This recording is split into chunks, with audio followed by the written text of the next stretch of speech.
정부가 구매를 추진하고 있는 엔비디아의 AI 가속기 GPU에 대한 용처를 중소벤처기업이나 스타트업, 학계 연구용 등에 한정하는 것으로 확인됐는데요.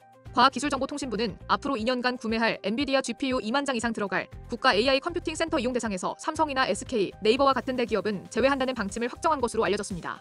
정부 고위 관계자는 해외 사례를 비춰볼 때 엔비디아 GPU는 물량 부족보다 자본 투여가 더 중요한 이슈로 안다면서 혈세 투입으로 구매되는 GPU를 삼성전자나 네이버 같은 대기업이 사용해서 안 된다는 것에 중지가 모아졌다고 말했습니다. 과기부가 주목한 해외 사례는 미국의 수출 통제에도 상당량의 엔비디아 GPU를 보관하고 있는 알리바바나 딥시크 등 중국 기업들의 사례를 탐구한 것으로 전해집니다. 이어 그는 파악한 바로 AI에 관심 있는 대기업들이 쌓아놓고 있는 현금이 충분하다고 판단되기에 대기업은 자기 자본으로 GPU를 구매하는 것이 맞다면서 설립될 국가 AI 컴퓨센터는 중소 중견 기업이나 스타트업, 학계 연구용으로 한정하는 것으로 가닥을 정했다고 말했습니다. 정부 등에 따르면 상당수 대기업들이 GPU 구매에 정부가 나서달라고 요청했던 것으로 전해집니다. 최대 2조 원이 투입될 과기부 국가 AI 센터의 기본 모델은 성균관대 인공지능센터가 모티브인 것으로 알려졌습니다. 성균관대 인공지능센터는 과기부 출신 김광수 교수가 학교 내 교수 연구용으로 흩어져 보관돼 있던 GPU를 지난한 설득 작업 끝에 한데 모아 설립한 형태입니다. 이 때문에 성균관대에서는 더 큰 규모의 AI 학술 연구가 자유롭게 이뤄지는 것으로 알려져 있습니다.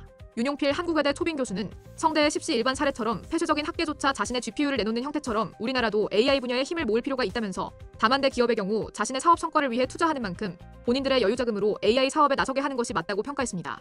윤 교수는 이어 상당수 대기업들이 어렵다면서도 천문학적인 여유자금 쌓아놓고 있다는 현실에 비춰볼 때 국가 AI 센터에 대한 대기업 사용 제한 결정은 적절하다면서 환투기나 부동산 투기에 관심 갖지 말고 GPU 구매 같은 미래 가치에 자금 투입을 지금이라도 결정해야 할 때라고 꼬집었습니다.